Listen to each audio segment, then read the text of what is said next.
My name's Tico, and I'm the Globalization Design Manager at Amazon Games for Throne and Liberty. Before we dive in, you may notice I'm not in my normal location, but don't worry, I'm still in my normal t-shirt. I've temporarily escaped the studio to bring you this episode straight from our office. Consider it your backstage pass to where the magic happens. I want to start today by emphasizing something really important to our team. You, our players, are the driving force behind many of the best changes in Throne and Liberty. Your feedback through surveys, discussions in Discord, and even your comments in these videos directly shape our development priorities and decisions. Just 2 weeks ago, our team was in Korea meeting directly with First Spark Games, the Throne and Liberty team's development studio under NCSoft. I'm excited to tell you that all of our teams are fully aligned with making changes tailored to what you've been asking for, like better options for No alliance? No alliance? They're removing alliance? Is it finally the time? Shit. Is it? But yeah, no alliance? No alliance? on-demand PvP and improvements to player catch-up mechanics.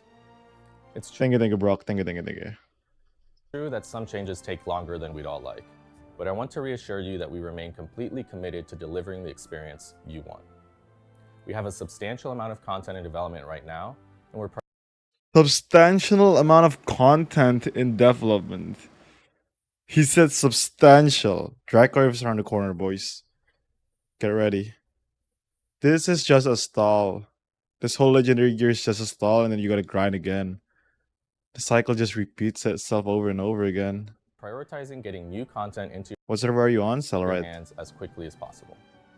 A major focus for us is ensuring that global content releases stay synchronized with the Korean version. Yes!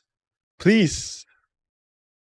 I mean, they did it already. I don't see a point where they not do it anymore. An approach you've seen us shifting to with raids, solo dungeons, and 4-star co-op dungeons, where we deliver these features simultaneously across all regions.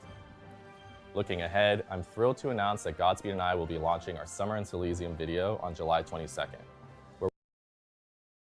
Summer on Silesium on July 22nd. That's next week. Wait, the Tico talks are a little bit early this month, huh? We'll deep dive into all the major features we're bringing to you based directly on your feedback. We're also changing our approach to communication. During the weeks following the release of that video, we'll be sharing much more detailed information about upcoming content well before the release. Well before the release. Alright, no alliance. This change in communication strategy was largely driven by your comments prior to our release of Talon. Bro, people's comments are getting insane. He's talking about the comments, but when you take a look at the comments, I mean, I'm not gonna take a look at it right now because it's gonna spoil it, but it's the comments usually is like nuts. It's like unhinged. I'm looking to switch servers and join more active guild. I like to grind and current my guild option. My guild is underwhelming. Have a spot open. I don't know. Ask my leadership. I have no charge in my guild. And we've taken that feedback to heart. Now let's talk about the raid. I've personally been having an absolute blast with this content, and I hope you have too. The large-scale PvE encounters offer something truly special, and the different difficulty tiers The raid has become the current endgame of Throne and Liberty. Everyone don't want to do PvP because they need to finish their hard raid. create great opportunities to enjoy this content with a wide variety of players. I want to address the difficulty levels directly. Yo, spread out, spread out. What the fuck? These people are griefing each other. Spread out, bro. If this was my group, these people already got kicked. No, these people in the middle is gonna get kicked. Instant kick. Okay, instant kick. This guy has no business being in there. Spread out, buddy. Spread out. You're griefing the team. This is phase 2. You know how hard it is to get from phase 1 to phase 2? Don't grief our phase 2 runs. At this time, we do not plan to make any adjustments to either tier, but we will continue monitoring. Oh, no adjustment. Our design philosophy here is that as players progress through the raid and gear becomes more powerful, these encounters will naturally become more manageable over time. Currently, fewer than 1,000 players have defeated Calanthea on difficult tier. Fewer than 1,000. We are top 1,000 that one. No, we are We one-shot that. We one-shot that the other day. Insane. which tells us there's still plenty of challenge there for those seeking it. Keep working on it, and the victory will be that much sweeter. Let's talk about heroic gear progression. Good. I like this. I like that they're not adjusting it. I really do, because if they adjust it, then there's no point on doing raids anymore. It's just gonna be the same thing as co-op dungeons. I want to clarify that this system is intentionally designed to be slower than the progression of your current gear. This is meant to be a months-long journey to reach the highest levels, not something you'll complete in a few weeks. Legendary gear grinds. As your characters grow stronger, you'll be able to obtain Wait, how is this? How is this character wears everything? This is not possible. You can only wear one. not something you'll complete in a few weeks. As your characters grow stronger, you'll be able to obtain more heroic materials from higher tier raids. But we're not limiting these materials to just raid content. We'll also be distributing them through various events and activities to ensure everyone can make steady progress. The same philosophy applies to unlock stones and conversion stones. We're increasing their availability through events, Twitch drops, and other channels so that players can gradually Twitch drops more unlock stones, baby. Let's go. Watch your streamer, guys. Watch your streamer. Actually, watch me. Twitch.tv/Jehu1. work toward converting their raid weapons to have all the best in slot stats they're aiming for. Lastly, on the raid, I want to address the suspensions that went live on July 7th. I want to be candid with you. We know we haven't always been as quick or effective at addressing these issues as we should have been. Bad actors that abuse unintended gameplay or use other methods to try and gain an advantage over other players ruins the experience for everyone. Oh, you look at this guy. He's mad. He's really mad. You people who abuse the bugs, get in there. You're gonna get a spank. This goes against our goals of maintaining a fair playing environment for everyone. These recent actions are part of our renewed commitment to swiftly address any abuse of unintended gameplay mechanics. We greatly appreciate your help in reporting these incidents, and I encourage you to continue helping us maintain fair play throughout our community. Your reports truly make a difference. On July 10th, we introduced two significant changes. You hear the tone difference? Reporting these incidents, and I encourage you to Like in this part of the video, he sounds like his voice sounds so deep. continue helping us maintain fair play throughout our community. Your reports truly make a difference. On July 10th, And then he's back happy again. we introduced two significant changes to GBG portals that I want to discuss. Wait. He said July 10th? On July 10th, we introduced Oh, this was the change that already happened two then. significant changes to GBG portals that I want to discuss. First, we've shifted their frequency to twice daily, and second, we've enhanced the rewards they offer. We'll be monitoring these changes closely to see how they impact our community. Our primary goal here is to ensure that guilds don't have to make difficult choices between pursuing the most optimal rewards versus engaging in the gameplay modes they actually find most enjoyable. By separating peace and dominion times from GVG windows, we're giving players the opportunity to participate in both without having to sacrifice one for the other. The improved rewards are designed to provide ongoing incentives to pursue victories in GVG content, even when the current tier of gear becomes less impactful later in its life cycle. Continuing with the topic of competitive play, I want to address one of our longer-term goals, creating stronger progression pathways specifically for our PvP-focused players. To be clear, we don't intend to completely separate the PvP and PvE communities. That's not our vision for Throne and Liberty.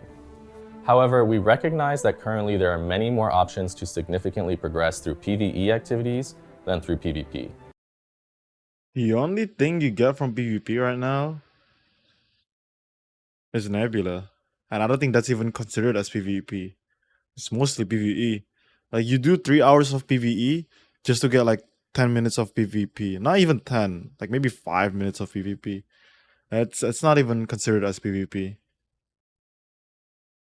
Other than that, there's not really PvP, like there's no PvP stuff that gives you rewards in the game right now. And we're actively working to address this imbalance.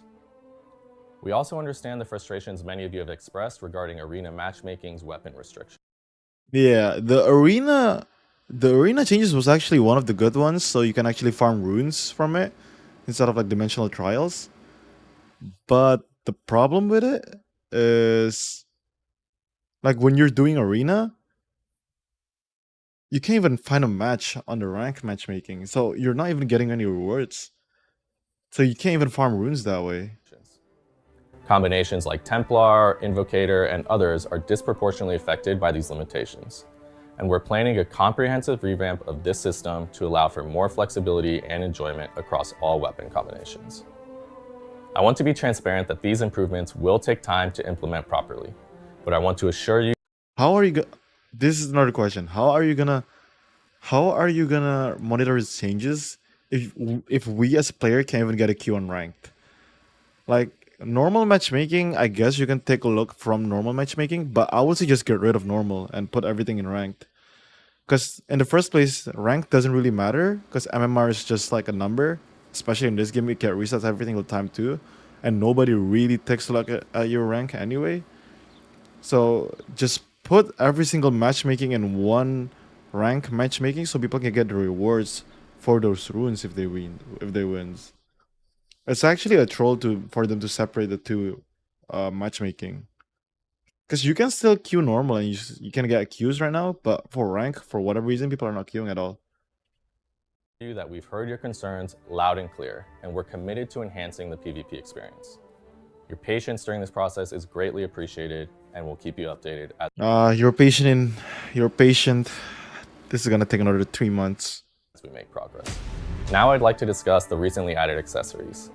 These new items were specifically designed to provide additional defensive balance as raid weapons continue to go stronger over time. Without these defensive options, the Defensive accessories? That doesn't give me any more defenses. That gives me more offenses. The force synergy gives you base damage, crit damage, skill damage boost. What was the other one? And heavy attack evasion. That's the only defensive that you got. But out of all of that, it's all like 3 offensive and 1 defensive. power curve would become increasingly unbalanced, especially in PvP scenarios.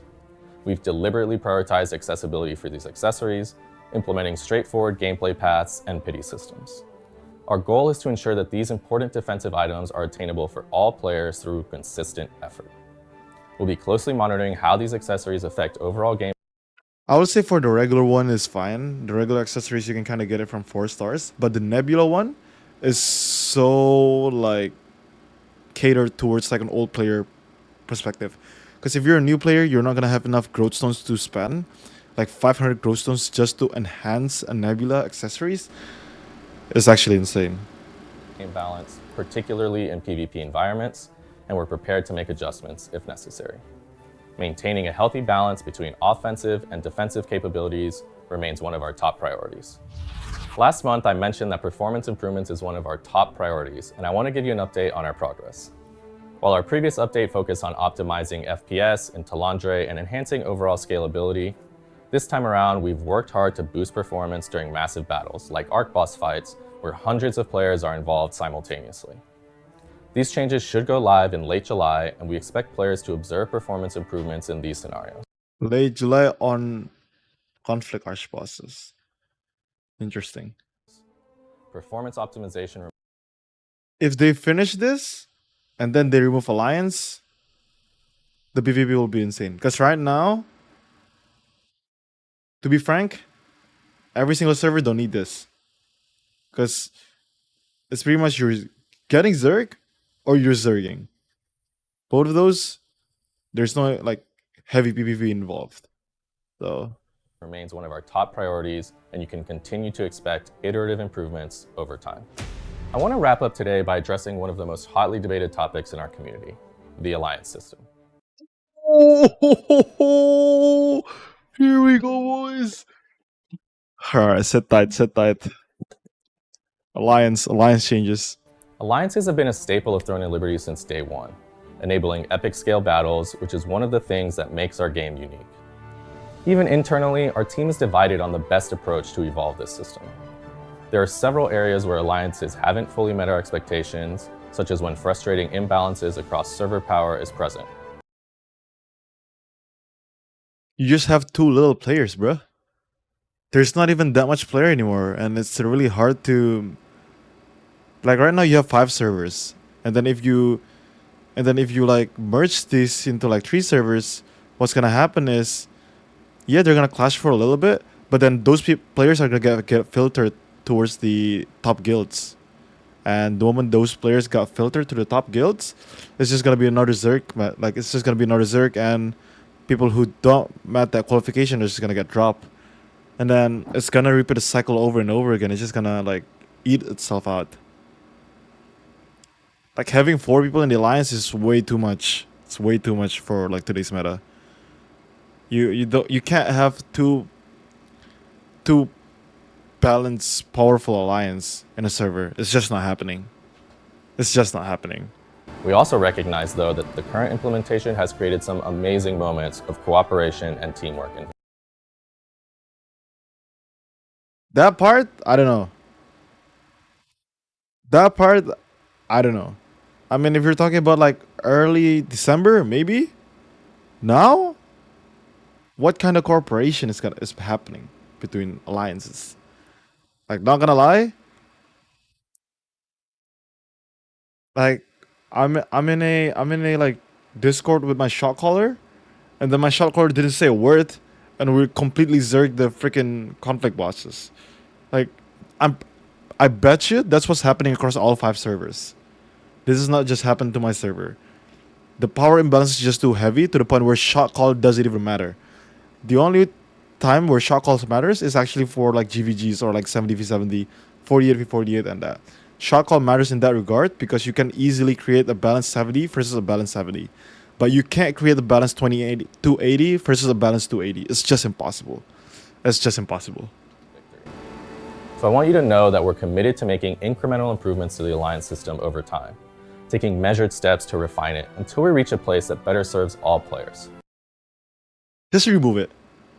Just remove it, or decrease the guild size, or just man, 280 players is just stupid. Man, imagine this. Even in real life, yo, what's up, Joey? Thank you for the raid. Thank you, bro. Oh my god, perfect timing, Joey. Perfect timing. We're talking about freaking alliances. Here, watch this. Victory. So I want you to know that we're committed to making incremental. Wait, hold on. Before that, shout out to Joey. Let me do some shout outs first. If you haven't already, guys, follow him. He does a lot of YouTubes too, so follow his YouTube as well. Subscribe to his YouTube as well. Okiro. Thank you for the follow, freak. Thank you for the follow. If you haven't already, follow him. So appreciate you. But yeah. Okiro. Yo, Andrea, thank you for the follow. Thank you. Thank you for the follow, Joey. Thank you. But yeah, watch this, Joey. Watch this. Improvements to the alliance system over time, taking measured steps to refine it until we reach a place that better serves all players. I'll add that I'm committed to Wait, no, not this one. created some amazing moments. Oh, dude, here it is. We also recognize, though, that the current implementation has created some amazing moments of cooperation and teamwork. The current implementation of Alliance has made some amazing moments. What amazing moments is happening, man? To be frank with you, what kind of moments is happening? There's no single moments that's happening, man. You're in the Discord with your shot callers. You're in the Discord with like your 6 statics, and then the only thing you hear from your shot caller is like, push. Yeah. Some random guilds on the corner. Get them. Yeah. Like, bro, there's no epic moments at all. If we're talking about like December, yeah. We're talking about nowadays, bro, there's barely anyone there. Like if you see it on like every single top guild's perspective in a conflict archboss, it's always a green and a yellow color. There is no other color. Even if there is, you don't even have time in order to click them because they just die to random AoEs. Like, just remove it so we can see more orange on our screen. back in the day, it used to be like used to be like oranges everywhere. Used to be like oranges. It's like, oh, it's so epic. There's enemies on my right. There's enemies on my left. There's enemies on my back. Oh, like we gotta comms this and all. Nowadays, we barely have anyone. So I want you to know that we're committed I have to no making enemies. incremental improvements For to the real. alliance system over time, taking measured steps to refine it until we reach a place that better serves all players. I'll add that I'm committed to talking to you about it, even when it's not hitting the mark. So for today's community question, I want to ask you, given the complex nature of alliances, balancing server power, maintaining epic battles, and ensuring fair competition, what incremental changes do you think would most improve? What incremental changes do you think will improve alliance system? Remove it. Remove it. It's so simple. Remove it. Remove it. Give Castle Siege some buffs on defensive so they can actually like 1v4, 1v5 a guild and like the freaking castles. And then the castle will actually like, because there's so much people that's attacking, the castle will actually have like a shit ton of like movements. Man, just make it that way, please. I'm begging you. Improve the alliance system. Please like and subscribe if you want to see more of these videos. I read each and every comment, so let me know down below what you think. Thanks so much for watching, and I'll see you in Silesium. All right, now let's see the comments. Folks, remove alliance. Today we will continue improving alliance system. 起きろ。 Yo, Katil, thank you for the follow. Thank you. Zerging the small guilds. I think thank you for such a soon comeback since your team read the feedback. First and foremost, rune system. Wait, rune system? Alliances. The population of the game cannot sustain 43. Yeah, this is what people are saying. Remove the alliances. Whelps, remove alliances or 2 guild max. The fact that the most comments are still like in the same team to be improved like since 6 months ago is just mind-boggling at this point. Bro, Freshy's not even playing the game anymore. He's just here to 起きろ。 He's just here to just like shit talk. Not shit talk, but basically just stating what the people wanted. Yo, Elite Newbies, thank you for the follow. Thank you. Delete the alliance or reduce members to 2 guilds. Remove alliances entirely and reworking Siege will be far best solution. If you're unwilling to do that, we're reducing the numbers. Yeah. Like, look at this. Remove alliance count. 1, remove alliance. Remove alliance. Remove alliance. Remove alliance. Remove alliance. Remove alliance. Remove alliance. Remove alliance. Bro, your top 10. Bro, put this down. We don't need. I mean, we do need an artifact system reworks, but that's not the point today. The point for today's like video from Tico Talks is to like remove alliance. We gotta say this, bruh. I'm begging you, on my knees, and I'm kneeling like I'm praying in church. Every single one of us, the Zerger and the one getting Zerg, is begging for one and one thing only: to just remove it. Please. This is not a... How do I say this? Alright, we're going to sleep now? Yeah, alright, GG's. This is not a question anymore. Since no one likes alliances. People who quit even came back to just say the same thing. 'Cause they still feel bad of the current player base wanting the same thing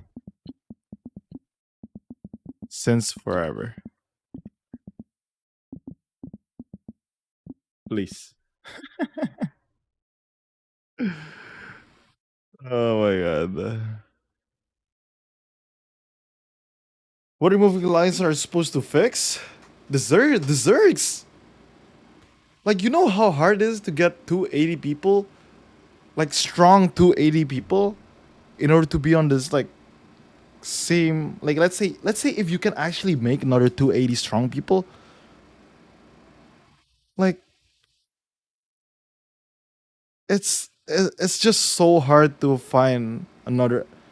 It's just so... Bro, imagine this. Every single player who played the game is a human being that's behind a computer.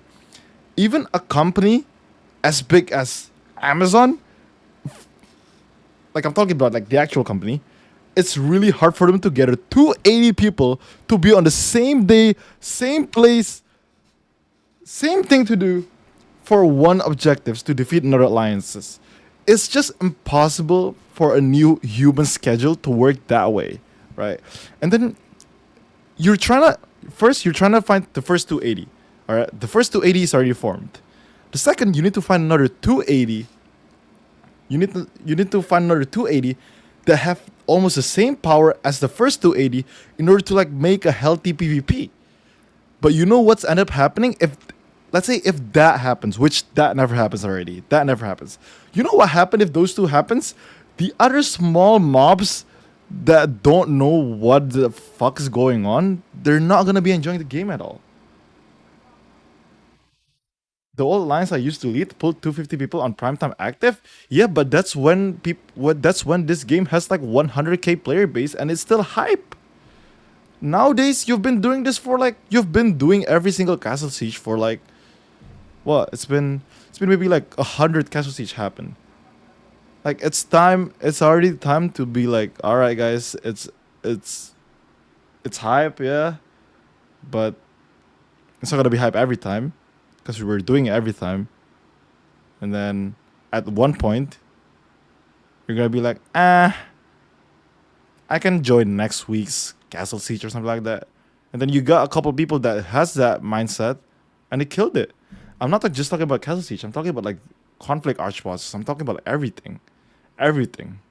Like how many Zerg contents is happening in a week? There's like 4 or 5. I don't know. It's a lot, especially with the new archbosses stuff. It's more. So just remove it, and we're chilling. Eclipse and Rain has no meaning anymore. Yeah, because there's no competition. You can just brute force it with 280 people. And the other side will never have 280 people. Because if they do have another 280 people, they'll just leave to another server that's empty. And they're just going to farm it that way. So, yeah. That's just what's happening. Pretty much.